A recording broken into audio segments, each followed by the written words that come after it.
don't know too much about it, so I'm interested to find out. But I knew you all are building and coming, just haven't, really.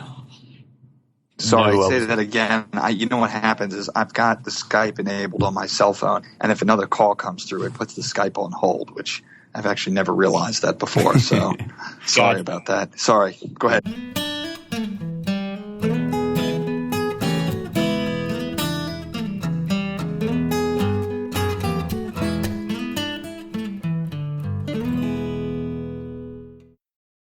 Always find what you love at Total Wine & More.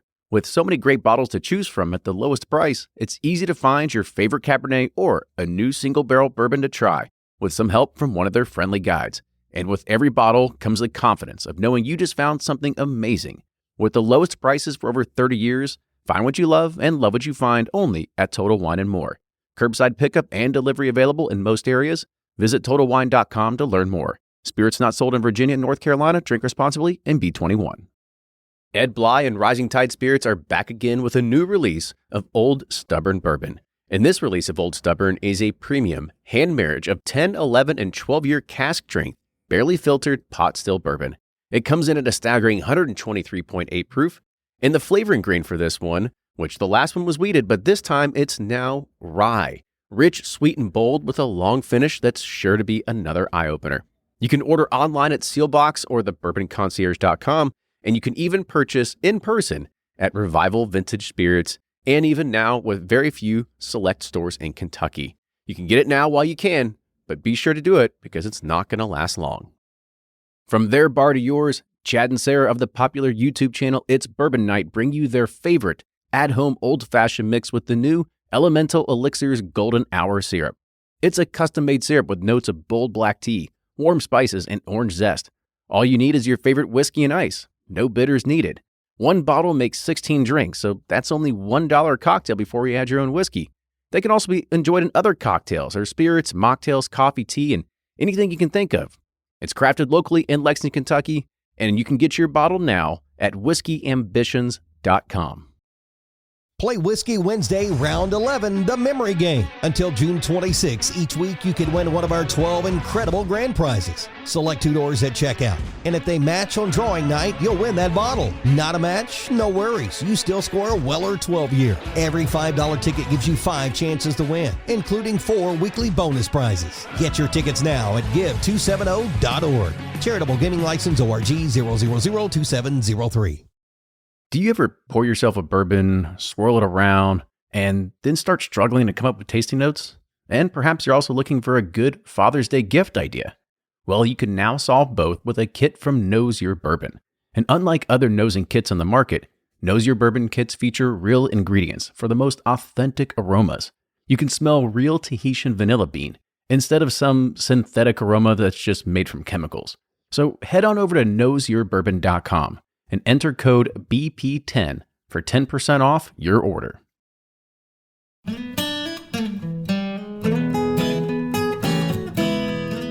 Bringing to you the best stories from icons in the bourbon industry, it's Bourbon Pursuit. Now here are your hosts, Ryan and Kenny. Welcome back to another episode of the Bourbon Pursuit podcast. My name is Kenny. And today, we're sitting here with Ryan, and first off, we have to congratulate Ryan because on Saturday, the time has finally come. He went from having little to no time to absolutely no time at all. So, Ryan, welcome, and welcome your 2 new kids into this world as well. Yeah, thank you. I'm actually in the labor and delivery, the mother-baby room recording this podcast. So I got my MacBook out and the microphone, and I was like, anybody come in, just don't talk. Don't make any noise. So, no, we're super excited. Rowan and Harlow, we have a boy and a girl, came to us Saturday night, Sunday morning. So we're super excited and learning that tiredness we didn't know what tired meant till now, and that our lives don't matter anymore. It's all about them. Yeah, so. You're gonna come to find out that you don't even know what tired is at this point. Right now, you're in the hospital. You got the nurses kind of coming back and forth and take care of some stuff. But after you're released, man, that's when they don't give you the manual and you're shoved in that whole new world. Yeah, that's what I hear when the real work starts. So I'll take the nurses' hand, as long as we can. Yeah, believe me, you're going to need that. So I guess another question that a lot of people are going to ask is, so I mean, you named your son Rowan. I mean, is there anything about a creek that you kind of got that from? Maybe a distillery from Willett that kind of influenced that? Yes, yeah. There's Rowan's Creek. Some pronounce it Rowan, but it's a creek that feeds, I guess, Heaven Hill. It runs through Heaven Hill and Willett's Distillery, and Willett's has a bourbon line named after Rowan. So it's one of my favorite bourbons, and we were thinking of names that were different, and my wife really liked it, and I liked, the bourbon and everything. So it just kind of worked out. So my son is named after booze. So I've got a daughter named Stella, and so it's my wife's favorite beer. So I guess that kind of we have this kind of connection where we just name our kids after lines of booze. We might have a problem. Yeah. I know. I guess that's what happens when you give immature people children, right? Exactly. Yeah, exactly.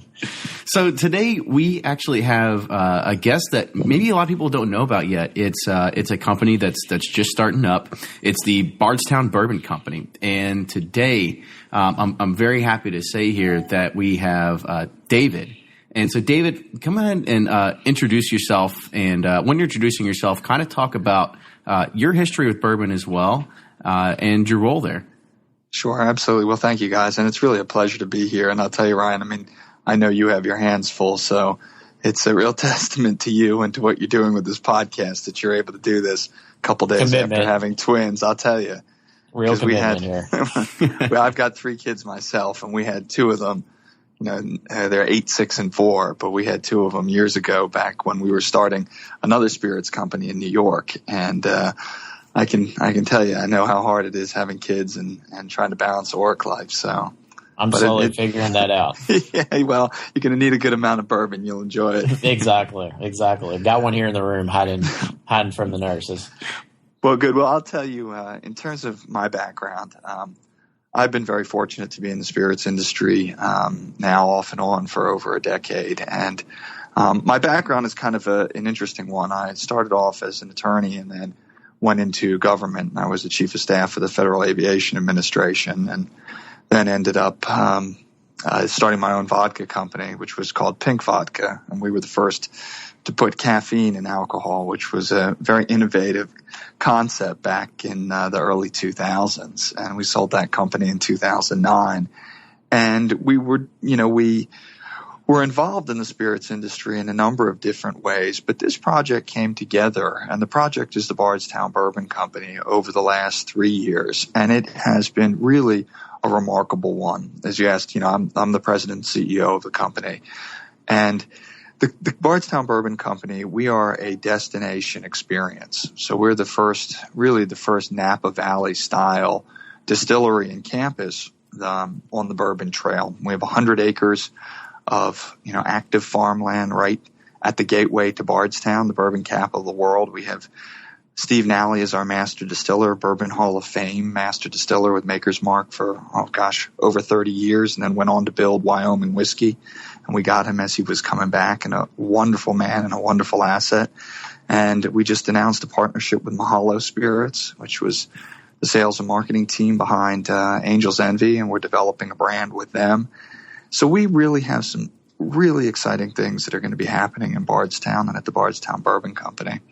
So I guess tell us about the kind of, it's the bourbon company, but tell us a little bit maybe about the spirits that are going to happen there as well. Sure. And the focus is all on whiskey. So whiskey, rye, bourbon. And, our goal is to really make some of the highest quality products at this distillery. And it's a large distillery. So we're focused on, kind of 3 lines of business. They're obviously our own brands and what we produce. We're also going to be doing custom production for, many of the small distilleries and others around the country. Because as you know, there's a large market for wholesale bourbon, and there's very little wholesale bourbon that comes out of Kentucky.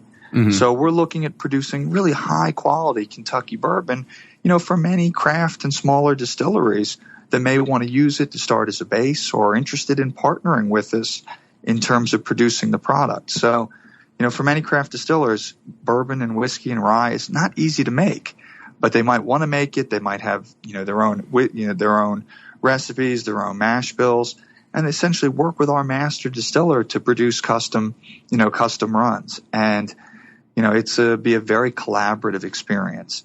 And then, of course, there is our hospitality, our event space, and our tours. And we're really looking at some very innovative things there in terms of how to create, a tour and experience on this property that is different from anywhere else.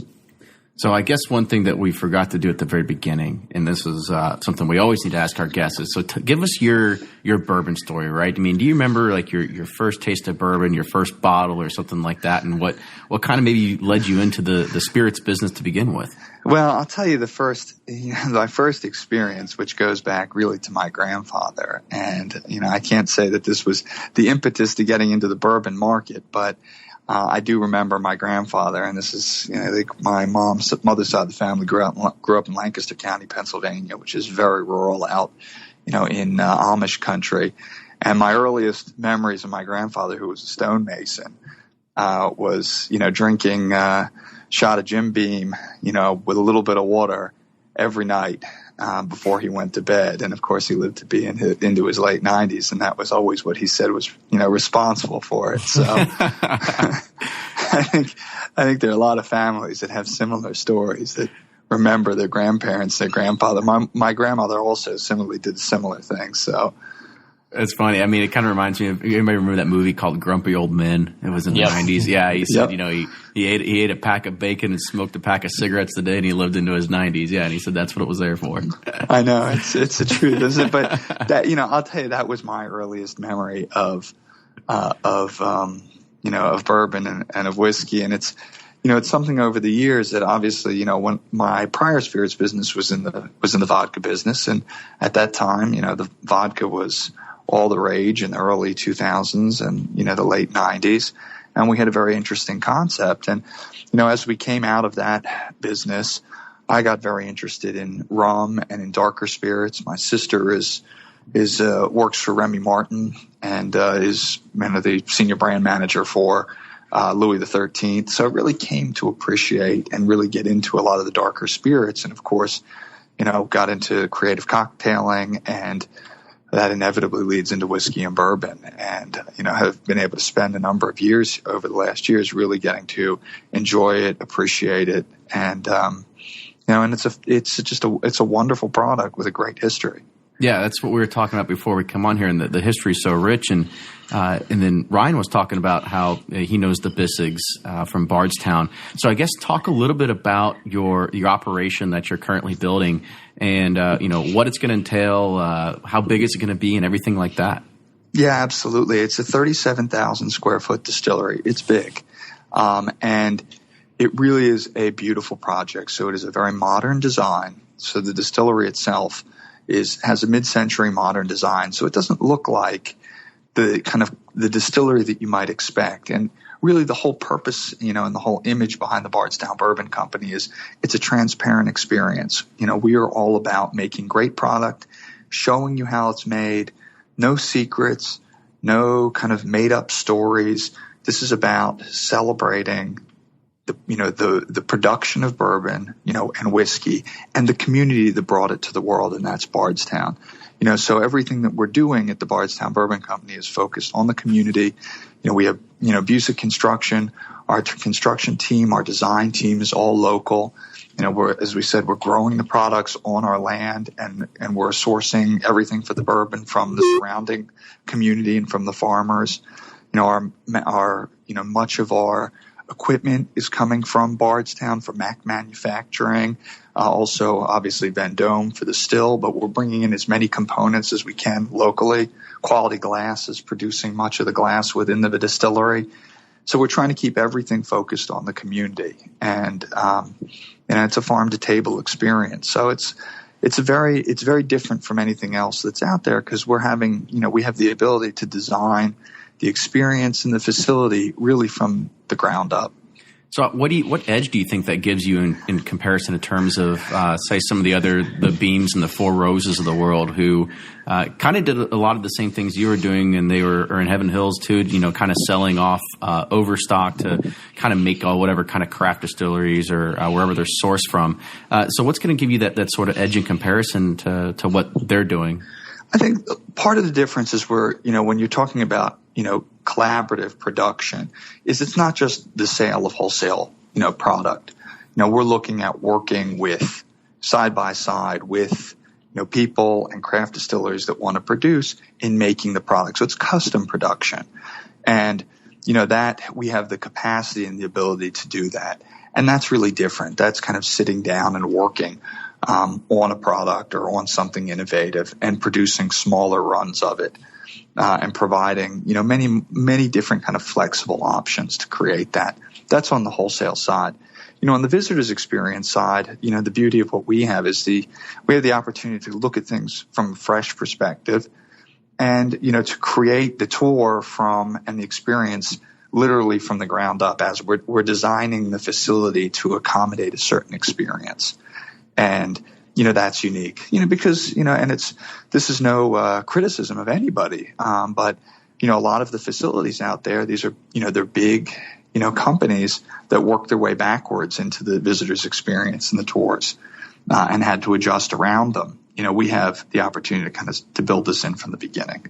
Absolutely. And I think the custom production, it's got me thinking, because I think it's a fantastic business model, because if you have to think of anybody that wants to try and take advantage of the market of what's happening right now and have them come out and create their own whiskey or source their own barrels, there's a lot of hoops to jump through. And so instead of you all saying, well, we're just going to build our own product and our own brands and say, screw everyone else, you're kind of inviting everybody in and saying, come on, let's all do this together. We can kind of craft, we can make all these different things. And at the same time, it also kind of gives you the capital to partner with these people and kind of get those funds going to get these projects rolling. So from a business standpoint, it makes a whole lot of sense.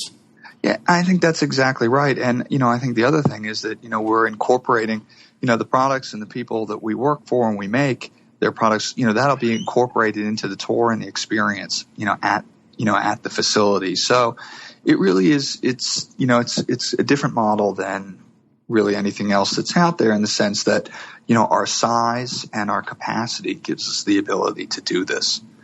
Yeah. So what are you going to do with all that size and all that stuff? I mean, 30,000 square feet or 37,000 square feet, right? That's correct. Yeah. What are you going to do with all this space? Like, what could you possibly, you could basically have your own farmland at this point. well, the capacity of the facility it's a 1.5 million gallon proof, still, which obviously we can get about, up to 3 million proof gallons out of it if we're running it in 2 shifts, with the number of fermenters that we have there. And the facility is built to expand. So there is a lot of growth potential there. And in terms of the rest of the facility, we have a visitor center in the facility with 2 classrooms, tasting bar, retail space, and an area that we have designed to do events in too. So, we're going to be looking to do a lot of events for the Bardstown and local areas, everything from corporate events to wedding events. And our future plans, phase 2 of this project calls for separate event space, hotel, and restaurant.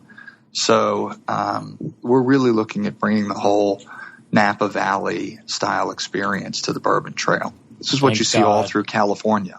Yeah, we need a lot more restaurants in Bardstown. That's where they're lacking. The Harrison Smith House is great and a few others, but we're really lacking. Like when people say they're touring Bardstown, I'm like, oh, it's great, small town, but you only got a handful of things to do, and that's about it. Well, I'll tell you a little secret, which you'll be one of the first to put this out on your podcast, but we have a great relationship with the Harrison Smith House, and they're going to be doing all of our food in the distillery for our guests and for the tours. So we're going to have a branded Harrison Smith House restaurant within the facility.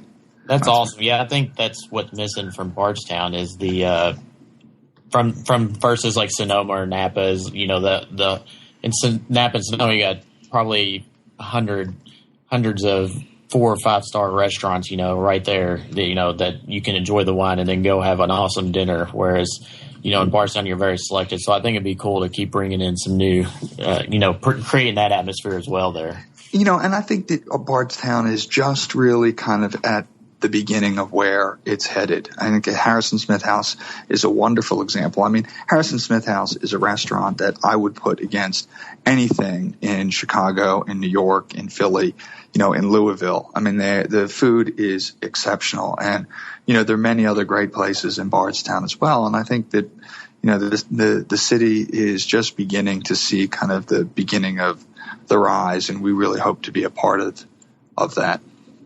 That's cool. Excited for it. Yeah, it's definitely, you can tell you've got a lot of room for expansion with all these ideas and all these thoughts you're bringing to the table. Like you got wedding receptions and bar mitzvahs and what else can you fit there, right? I mean, it sounds like you got a lot of stuff going. Bed and breakfast, like we can keep going. We're building, again, we're creating this so it will be this unique experience where you could, have so many different types of events. And I'll tell you, one of the great things has been working with the local leadership in Bardstown. Everyone from the former mayor, Mayor Shekels, to the current mayor, John Royalty, to Kim Houston, the head of economic development, and Judge Nelson, who's the county judge executive. The leadership in Bardstown has been excellent. They're business friendly. They helped make it possible for us to make this move into the community. So it's the folks there, they get it, and it's exciting to be part of it.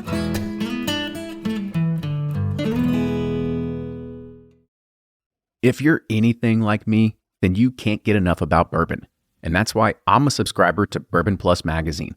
Bourbon Plus is a quarterly publication that tells the stories from the heart of bourbon, the farmers who grow the grain, the distillers who labor over the process, and the people like you and me who raise their glasses to celebrate it all. Subscribe to Bourbon Plus magazine today at bourbonplus.com, that's PLUS.com, and use code PURSUIT at checkout for $5 off your subscription. Shopify's already taken the cash register online, helping millions sell billions around the world. But did you know that Shopify can do the same thing at your retail store? Give your point-of-sale system a serious upgrade with Shopify. Shopify's point-of-sale is your command center for your retail store. From accepting payments to managing inventory, Shopify has everything you need to sell in person. And with Shopify, you get a powerhouse selling partner that effortlessly unites your in-person and online sales into one source of truth. Track every sale across your business in one place and know exactly what's in stock. Connect with customers in-line and online. Shopify helps you drive store traffic with plug-and-play tools built for marketing campaigns, from TikTok to Instagram and beyond. And get hardware that fits your business. Take payments by smartphone. Transform your tablet into a point-of-sale system, or use Shopify's point-of-sale Go mobile device for a battle-tested solution. Plus, Shopify's award-winning 24/7 help is there to support your success every step of the way. Do retail right with Shopify. Sign up for a $1 per month trial period at shopify.com/bourbon, all lowercase, and go to shopify.com/bourbon to take your retail business to the next level today. Shopify.com/bourbon.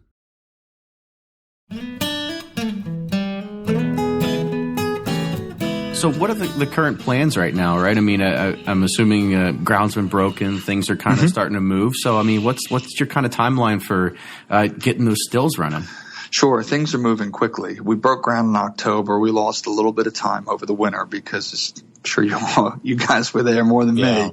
It was a rough one. And we finally got the foundation in. The walls are going up this month. The equipment's being set. So we're on track to open the facility and be in production by summer next year. And that's our goal. Good deal. So I guess that's the short-term plan. So if you're in production, right, and you're working with these people, to be called a bourbon, it has to be aged at least 2 years. So you've got another 2-year gap in there. So what are your kind of plans there for revenue or spirits? Or how do we fill the gap, right? Yeah. So how do we start making money?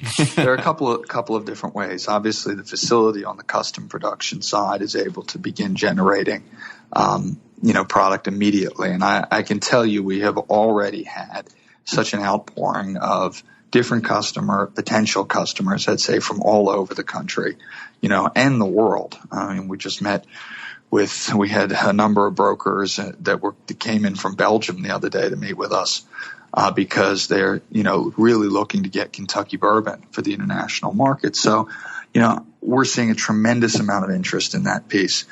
We also, own a large inventory of bourbon, and we are We're building a brand right now, which you may have seen. That was the announcement with Mahalo Spirits, with the team behind Angel's Envy, to develop a new brand that ultimately the distillery will have, will produce, for going forward. And it's really a neat, very, very neat concept. I can't get into it, but it's going to be a beautiful brand. Well, good. So I guess those are the short-term plans. What are your long-term plans with the facility? Long-term plans are to build the facility, into, a great spirits company, and to be able to, when I say that, a bourbon, whiskey, and rye, production facility, but to be able to produce innovative products and move them to market, both on, our own brands, and being able to really some very interesting and new things there, and then of course on the custom side. And then the event and hospitality experience, as I said, the goal is to create that Napa Valley style campus there and have that as really the centerpiece on the Bourbon Trail. When you want the high end experience and you want great service, and all of it, you're going to come to the Bardstown Bourbon Company. That's fantastic. It sounds like you guys kind of got your PowerPoint presentations down for investors, and you said, this is what we're going to do, right? Well, I'll tell you, we have a great vision for this. We have a wonderful investment team behind us that has patient and understands that this is a very long-term, this is a long-term project. This is not, a 2, 3, 5, 10-year project and out. So we're building this for the long term, especially when you look at it takes, 6 years on the good side to start having some great product come out of those barrels. Right. Yeah, it's always seems like it'd be so difficult to start up. But it seems like you all have kind of figured out to get cash flowing by outsourcing some of the production of these micro distilleries. That's pretty brilliant, I think, to kind of get some cash going up front. And yeah. I guess with that as well, with these micro distilleries that are kind of coming to you all, you all chose Kentucky. You could have chosen anywhere because really you can make bourbon anywhere. I mean, what was the kind of solidifying factor saying, we can do this in Kentucky and we can attract more business by having our facilities there as well? Yeah, there were several pieces to, the decision we made here. One was the community of Bardstown. 2 was the leadership in Bardstown, and how accommodating they were and how, they wanted us to become part of the community. And 3, from a straight business decision. Look, at the end of the day, whether it is in the United States or internationally, people want Kentucky bourbon. That's what they want. Now, they may accept different products from different distilleries around the country. And, there's always going to be great innovation coming out. But at the end of the day, while the regulations aren't the same, it's still like champagne. People want champagne, right? They don't want sparkling wine. Now, you can make bourbon anywhere, but people in their minds think about the history of bourbon and Kentucky, and that's what it comes back to. At least that's my opinion. I would not disagree with that one bit. Well, and you can also play off all, the big boys that are there now, Heaven Hill, Jim Beam, and Willits and makers that, why not go pop in and see Bardstown Bourbon Company, see what they're up to too, So it's pretty smart to have it there as well. I think that's right. And, we're spending a lot of time getting to know everybody, and, we plan to be great, corporate citizens and want to get involved in the community and the other distillers and, help make Bardstown as much the center of bourbon as it should be. So you guys are proving that you can come and you can make a new entrance to the market here. So I guess if there's anybody out there that listens and they're thinking to themselves like, oh, like maybe I could do this, right? I can try to go make a quick buck when this, whatever this fad is that's kind of going on. What are some of the biggest hurdles that you've kind of seen so far in your years of experience in the spirits industry that kind of seem as big time blockers for anybody that kind of wants to try to make a name for themselves or try to get into this industry? But first of all, I would be the last person to tell somebody not to do something, because I think, if you're entrepreneurial and, you give it a good shot, you've got a good chance of, you can always work hard and you've got a shot at making it. Now, look, like starting any business, most businesses, it's hard. It's hard to start a new business. That being said, the spirits business is a particularly challenging one. And there are a number of reasons for that. On the brand side, Look, think of it this way. When you go into a bar and you walk into the bar and you look at what's on the back bar, it's changing now. There are a lot of craft spirits, but still that back bar is particularly dominated by large multi-billion-dollar companies. And the opportunity, you think about it as if everybody is in that bar marketing at the same time, and you're marketing for the attention of the bartender and for the customer, and what are the different opportunities to get that brand in front of the potential consumer. It's hard. It's very competitive. It's expensive. And obviously it differs depending on whether you're in the whiskey category, whether you're in gin, vodka, whether you're a craft spirit. But it's a very competitive market, and it is an expensive market, and you have to be patient, and you have to be able to build the brand carefully. You've got to do it yourself. You can't rely on anybody. The distributor's not going to build the brand for you. They may assist a little bit, but at the end of the day, you're going to have to do it, and it's going to be a slow road. So, there's a lot of patience, there's a lot of determination, there's going to be a lot of hard work, and it's a hard business. It has just about every challenge that you can imagine a business would have in the spirits business. Just a lot of hustle and sweat like anything else, right? Hustle and sweat, but you have everything else from, regulatory and legal considerations. It's a labor intensive, business. It's not like an internet-based e-commerce business. You're out there, you've got to go hand sell that product. You've got to sell it into the bars, into the restaurants, into the retail stores, and you got to be there and you've got to work them. And, that's all on the brand side. The wholesale side that we're getting into in visitors experience is a whole host of other challenges. So, and I think a lot of the craft distilleries that are in there, see much of that too. But at the same time, it's also a wonderfully rewarding community, and it's a very exciting business to be in. So we talked a little bit earlier about Steve, and I kind of want to just talk about Steve just for a second. Hopefully one day we can get him on the podcast. And, I guess this is one of the things that as micro places want to start looking at making a rye or even a white dog or a bourbon, and they're going to say, okay, well, we got to figure out where we're going to go to do this stuff. And then immediately maybe Bardstown bourbon will pop in their head. So I guess Steve might be an attraction to this, right? So tell us about Steve Nally, a little bit more in depth about who he is, the background he brings in, and what he's capable to bring to some of these places that are looking to expand their product lines. Absolutely. Steve is one of the most important components, of all of this. And he is such a critical member of our team. And I'll tell you, the relationship that we have all developed with Steve and on our team over the past, more than a year has been a wonderful one. And, what Steve brings is a number of things. He obviously his, tremendous expertise, in producing bourbon and whiskey, and understanding the process. But, from our standpoint, there are a couple of different things. Not only does Steve have 40 years in the business and in production, he also has built the facility. So he built Wyoming whiskey from the ground up. So we've had, great experience with him and leading, working side by side with Busick on a day-to-day basis to lead the construction team, to build a first-class distillery, that a master distiller would want. So from a design perspective and having him in there, it could not be a better situation. And then when you're talking about large-scale production, that's what Steve has expertise in doing that. That's not easy. It's one thing as a craft distiller making, 100 barrels or less. It's another thing operating, still like we have and being able to consistently produce high-quality product in large volume, depending whether it's, rye, whether it's bourbon, whether it's whiskey. But that's an expertise that Steve has, and that's not an easy one to come by.